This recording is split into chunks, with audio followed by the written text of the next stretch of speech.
Imagine waking up thousands of years ago, with a dry throat and no water bottle waiting beside you. You look around, and there is a river nearby. Problem solved, right? Not necessarily. That river could contain parasites, harmful organisms, animal waste, or other contaminants you couldn't see. And the strangest part is, ancient humans had no microscopes to reveal the danger. They couldn't run a laboratory test, or check a label on a bottle. They had to make a decision with their eyes, nose, memory, and experience. One wrong choice could mean days of vomiting, diarrhea, weakness, or something far worse. Yet humans survived for thousands of generations, so how did they do it? The answer wasn't one magical discovery. It was a collection of observations and survival habits. Humans learned where water appeared, which sources seemed reliable, and when water looked suspicious. Later, fire and containers gave them even more control over their water. But first, they had to understand one terrifying fact. Water could hide danger they couldn't see. Before humans understood disease, they still had an extremely useful survival tool: repeated experience. If one water source repeatedly made people sick, while another seemed harmless, people could notice the pattern. They didn't need to know what bacteria or parasites were. They only needed to remember what happened after drinking from that source. This kind of knowledge could become part of a group's traditions. Certain springs might become preferred sources, while certain ponds might be avoided. Water collected after rainfall could also be valuable because it came directly from the sky. Flowing water could seem more appealing, because fresh water was constantly moving through the environment. But appearance alone was never a perfect guarantee. Clear water could still carry microscopic organisms that humans couldn't see. Ancient humans were therefore working with incomplete information. Their success came from combining several clues, instead of relying on just one. They could observe animals, smell unusual odors, and notice they were testing the world through survival itself, learning from every successful choice and every painful mistake. Long before humans built sophisticated water systems, nature itself was doing some of the filtering. Water moving through soil, sand, gravel, and rock could trap some unwanted particles. Springs were especially valuable because groundwater could emerge naturally from the landscape. Humans didn't need to understand underground geology to recognize useful places. They could learn where springs appeared, which valleys held streams, and where rainwater collected. They also learned that the landscape around a water source mattered. A source located away from animal activity might be a better choice than a contaminated pool.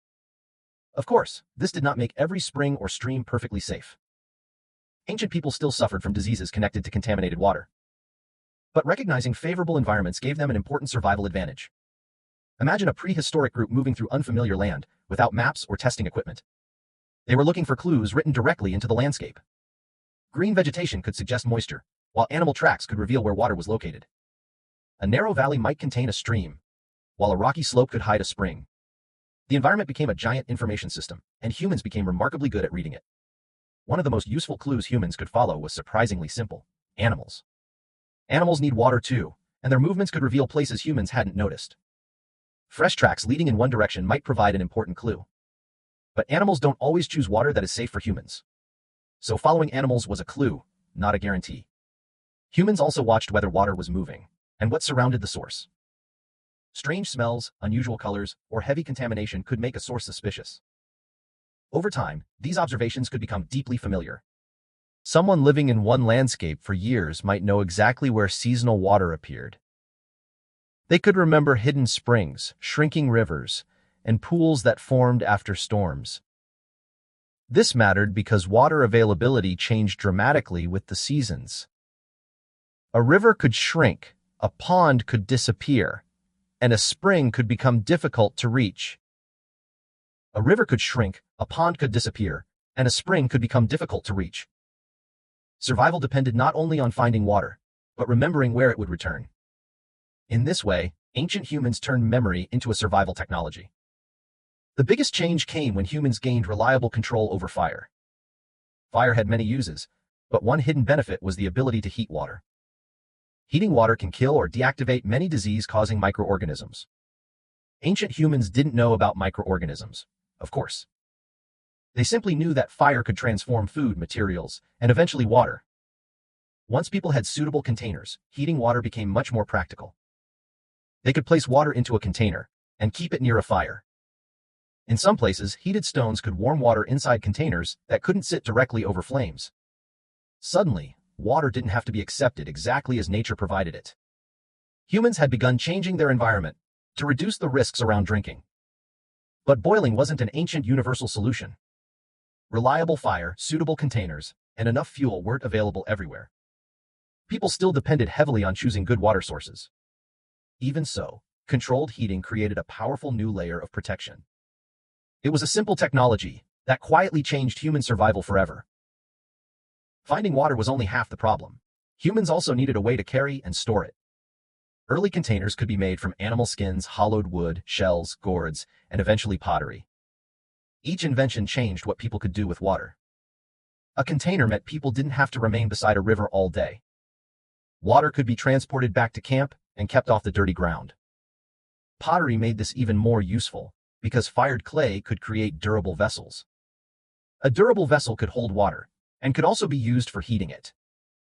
But storage created a new danger too.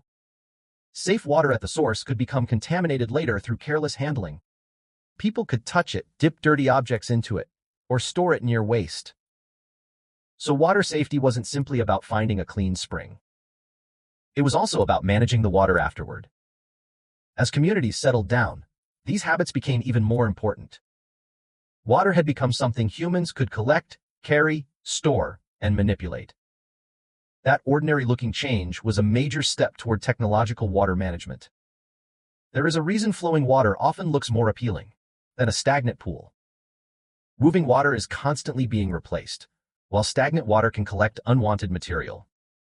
Ancient humans couldn't see microorganisms, but they could observe visible differences.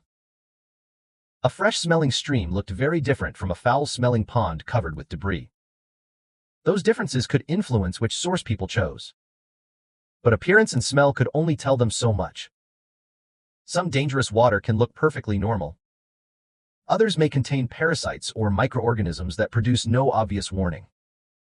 So ancient humans were never completely protected. Their strategies reduced risk rather than eliminating it. They could protect water sources from animals and waste where possible. A spring could be collected upstream from a settlement, away from contamination. People could also decide where animals stayed, where people washed, and where waste went. These were early forms of environmental management. Humans were beginning to understand that what happens around water can affect what happens inside the body. For most of human history, small mobile groups had one major advantage: waste was spread across the landscape. But permanent settlements changed the problem completely. More people meant more waste, more animals, and more activity around the same water sources. Farming could also create runoff that carried unwanted material toward water. Animals lived closer to people, while food scraps and waste accumulated around homes. A clean spring could become contaminated by the settlement surrounding it. Civilization created a strange paradox. Water became easier to access, but harder to protect. Humans responded by digging wells, collecting rainwater, and building simple channels. They searched for ways to separate drinking water from waste. Water management was becoming a community problem, instead of just an individual skill. One person's mistake could now affect hundreds of other people. The question changed from finding water to protecting water for everyone. That challenge pushed ancient water technology forward. Eventually, organized water infrastructure became one of civilization's most important achievements. Here's the surprising part: ancient humans could develop useful water habits without understanding disease. They didn't know microscopic organisms could enter the body through contaminated water. They didn't know about bacteria, viruses, protozoa, or parasite life cycles. Yet practical experience could still push their behavior in safer directions. If boiling water seemed to help, people could continue boiling it. If one spring repeatedly produced healthier outcomes, that source could become preferred. If waste near a well caused problems, moving the waste farther away could help. Humans were discovering useful practices before discovering the science behind them.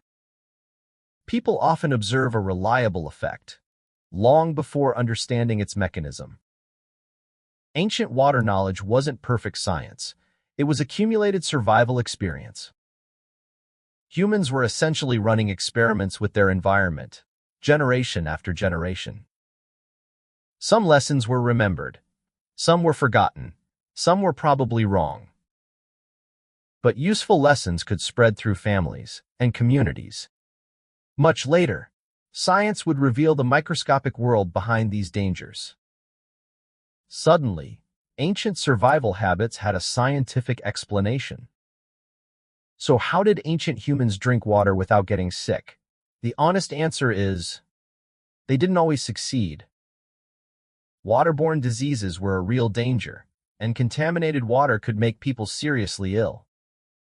But humans developed layers of protection instead of relying on one perfect solution.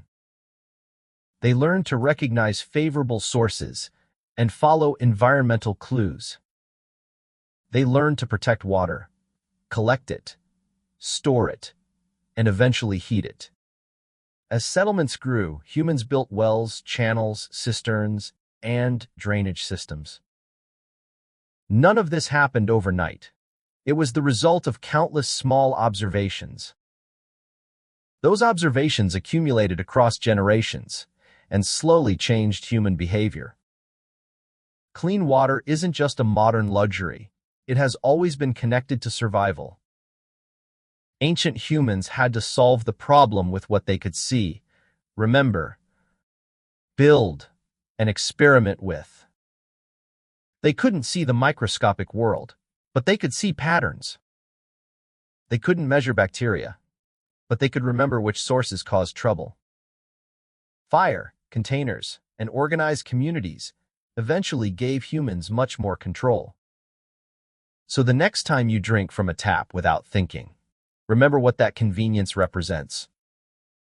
Thousands of generations of observation, mistakes, inventions, and survival helped humanity control its water. Subscribe to EVOLIQ and watch more amazing videos.